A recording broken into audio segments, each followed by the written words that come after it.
آفاق کے ہر ہر گوشے میں۔ تمام تعریفیں اللہ تعالیٰ جل مجدہ الکریم کے لیے، درود و سلام نبی کرم نور مجسم شفیع معظم احمد مجتبیٰ جناب حضرت محمد مصطفیٰ صلی اللہ تعالیٰ علیہ وسلم کی ذات والا صفات کے لیے حمد و صلوات کے بعد،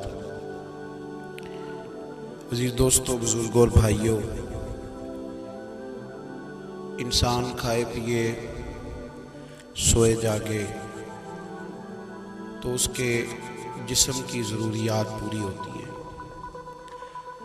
لیکن جب وہ اللہ کا ذکر کرتا ہے، نماز پڑھتا ہے، دعا مانگتا ہے، استغفار پڑھتا ہے، درود و سلام کے گجرے پیش کرتا ہے، تو پھر اس کی روحانی ضروریات پوری ہوتی ہیں۔ آج جس زمانے میں ہم وقت گزار رہے ہیں، لوگوں کی جسمانی ضروریات پوری کرنے کے لیے، غذائی ضروریات پوری کرنے کے لیے بہت سارے بندوبست کیے جا رہے ہیں، لیکن جتنا لوگ اپنی ظاہری ضروریات میں خود کفیل ہوتے جا رہے ہیں، اتنا ہی زیادہ وہ روحانی طور پر کمزور ہوتے جا رہے ہیں۔ گھنٹوں بیٹھ کر گپ شپ کرنے والے لوگوں کے لیے تھوڑی دیر بھی ذکر الہی کرنا مشکل ہو جاتا ہے۔ لمبی چوڑی باتیں کرنے والے، لمبے چوڑے دلائل دینے والے لوگ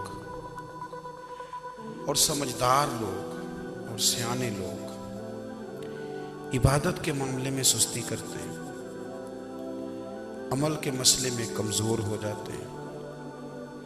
تسبیحات کرنا، وظائف پڑھنا، درود و سلام پڑھنا، کم بولنا، سچی بات کرنا، صبر سے رہنا، شکر کو اپنانا، قناعت اختیار کرنا، حسد، بغض، عداوت سے بچنا، یہ لوگوں کے لیے مشکل ہو جاتا ہے۔ پھر اس کا نقصان یہ ہے کہ معاشرہ ایک عجیب سی بے سکونی اور بے قراری کا شکار ہے۔ جیب میں بہت زیادہ پیسے رکھنے والا، خوش شکل نظر آنے والا، پیٹ بھر کے روٹی کھانے والا شخص بھی ڈھونڈتا پھرتا ہے کہ آخر میں پریشان ہوں کیوں۔ آپ انسانیت کی تاریخ پڑھیں گے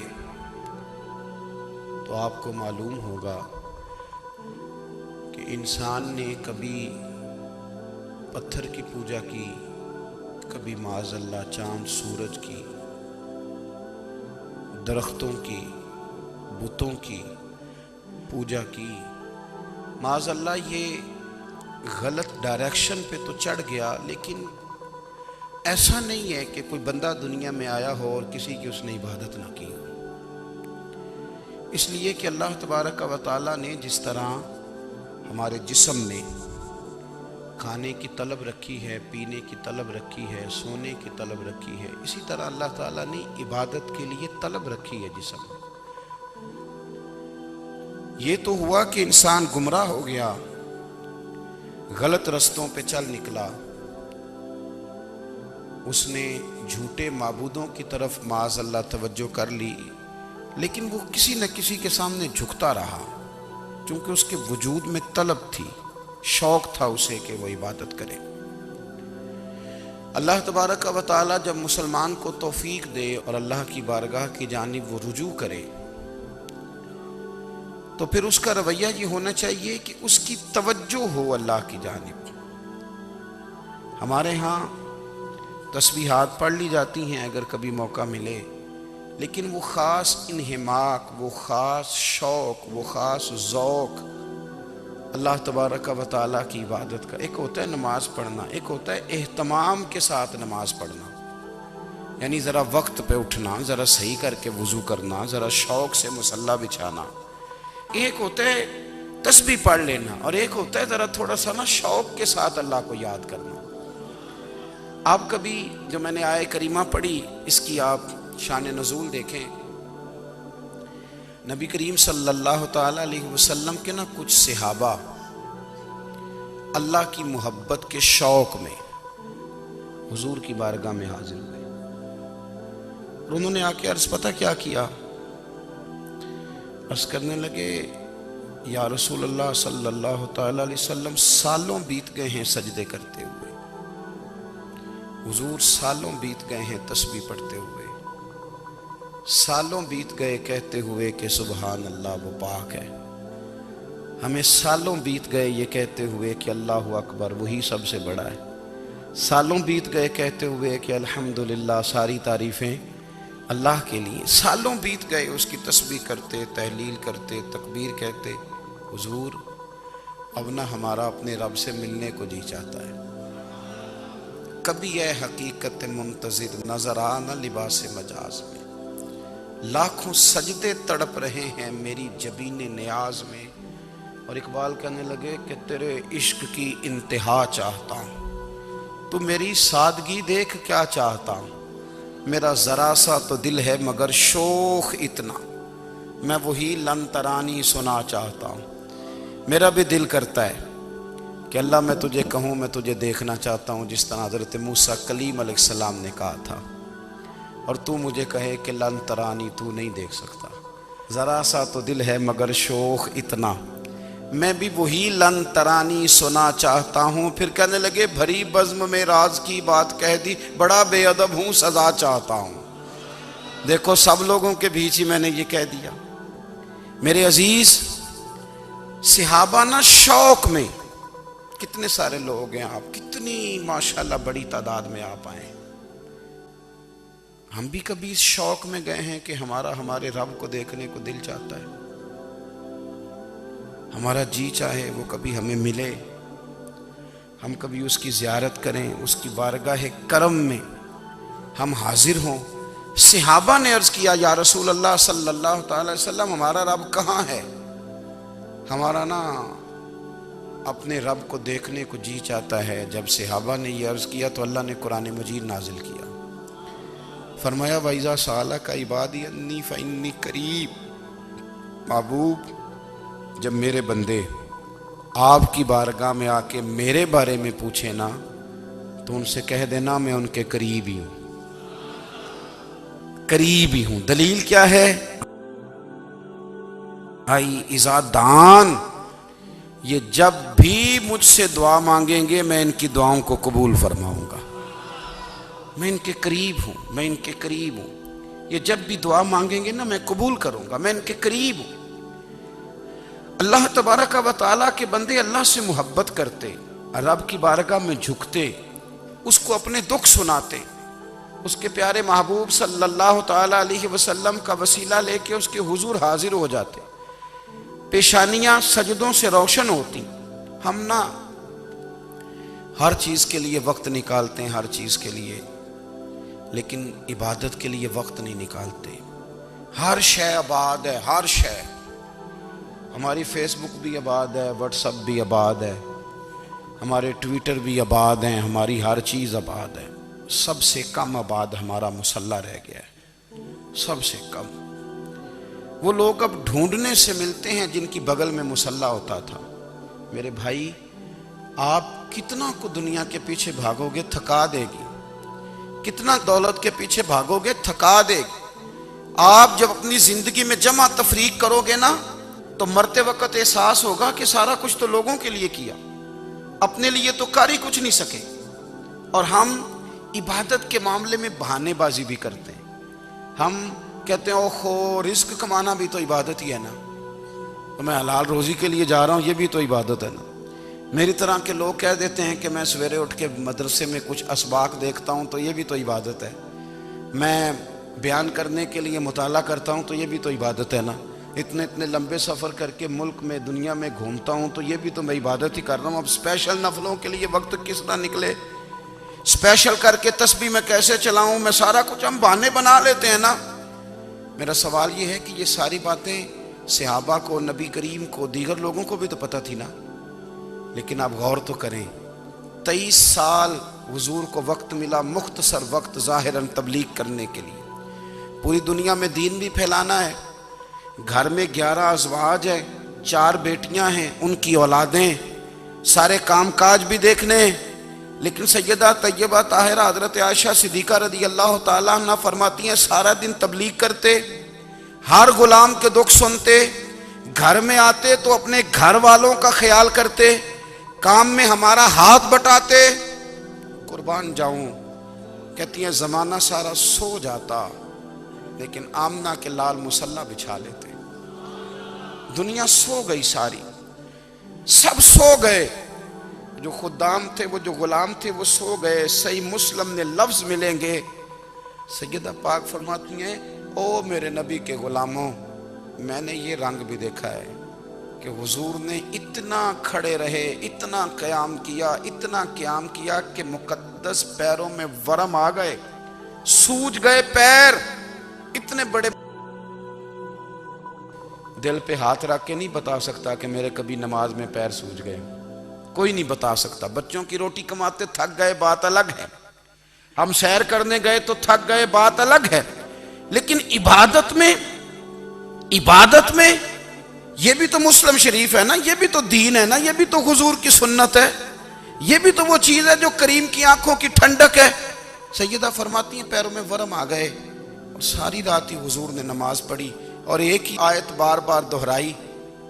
مسجد نبوی میں بلال حبشی نے فجر کی اذان دے دی اور حضور ابھی مصلی پہ تھے، کریم فارغ ہوئے، میں نے عرض کی یا رسول اللہ صلی اللہ علیہ وسلم آپ کے تو صدقے اللہ اگلے پچھلوں کے گناہ معاف کرے گا، تو آپ اتنی آہوزاری کیوں فرماتے ہیں؟ آپ تو شفیع ہیں، آپ تو انبیاء کے امام ہیں۔ تو حضور نے فرمایا عائشہ تم نے گنوایا ہے نا میرے اللہ کی مجھ پر کتنی رحمت ہے، افلا اکون عبدا شکورا، فرمایا اگر اس نے اتنی نعمتیں دی ہیں تو کیا میں اس کا شکر گزار بندہ نہ بنوں؟ میں شکر گزار بندہ نہ بنوں اس کا؟ پھر اگر اتنی نعمتیں اس نے دی ہیں، مجھے اتنا نوازا ہے، تو پھر میں اس کے سامنے سجدے نہ کروں؟ او میرے بھائی، بڑے قابل فخر لوگ ہیں ہم کہ ہم نبی پاک کے غلام ہیں، ہم قابل فخر ہیں کہ نبی کریم کے غلام ہیں۔ کیا کبھی اس غلامی کے شکرانے میں بھی دو نفل پڑھے ہیں کہ یا اللہ تیرا شکر ہے تو نے ہمیں حضور کا غلام بنایا ہے؟ یاد رکھیں کہ اپنی روحانی زندگی کو آباد کریں، استغفار پڑھیں، تسبیحات کریں۔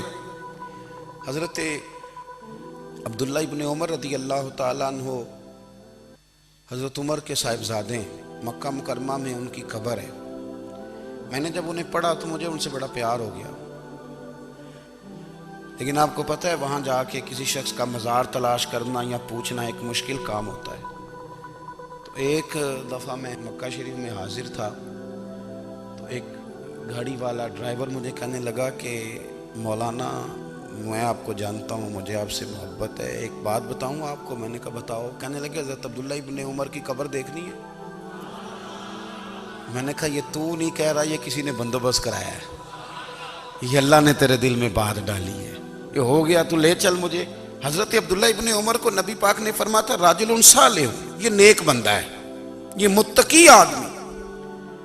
حضرت عبداللہ ابن عمر رضی اللہ تعالیٰ عنہ سیدنا فاروق اعظم رضی اللہ تعالیٰ عنہ کے صاحبزادے ہیں، اور ان کی ہمشیرہ سیدہ حفصہ رضی اللہ تعالیٰ عنہ حضور کی زوجہ محترمہ۔ ایک دن اپنی ہمشیرہ سے کہنے لگے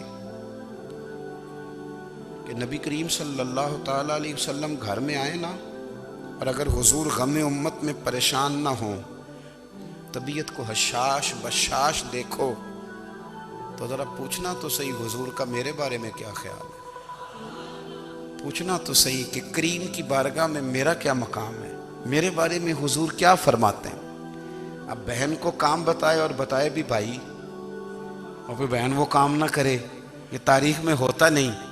حضرت عمر فاروق رضی اللہ تعالیٰ عنہ کی صاحبزادی ام المومنین رضی اللہ تعالیٰ عنہ فرماتی ہیں کہ میں تو بس منتظر تھی، انہوں نے تو کہا تھا نا کہ اگر تم حشاش بشاش دیکھو تو بات کرنا، لیکن حضور تشریف لائے، میری باری تھی، میرے گھر تشریف لائے، کھانا پیش کیا تو فوراً میں نے عرض کی حضور ایک بات پوچھنی تھی۔ تو حضور نے فرمایا پوچھئے۔ میں نے عرض کی حضور میرے بھائی عبداللہ ابن عمر کے بارے میں آپ کا کیا خیال ہے؟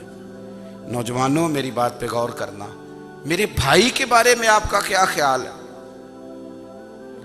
تو نبی کریم صلی اللہ تعالیٰ علیہ وآلہ وسلم نے میری طرف دیکھا اور پھر حضور زیر لب تھوڑا مسکرائے.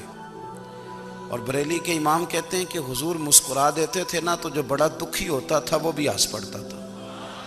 اب سوال پیدا ہوتا تھا کہ پھر تو اس مسکراہٹ کے لیے انتظار کرنا پڑتا ہوگا کئی مہینے کہ حضور مسکرائیں تو رونے والے ہنسیں. تو اعلیٰ حضرت فرماتے نہیں، انتظار نہیں کرنا پڑتا، یہ مسکراتے رہنا تو حضور کی عادت ہے.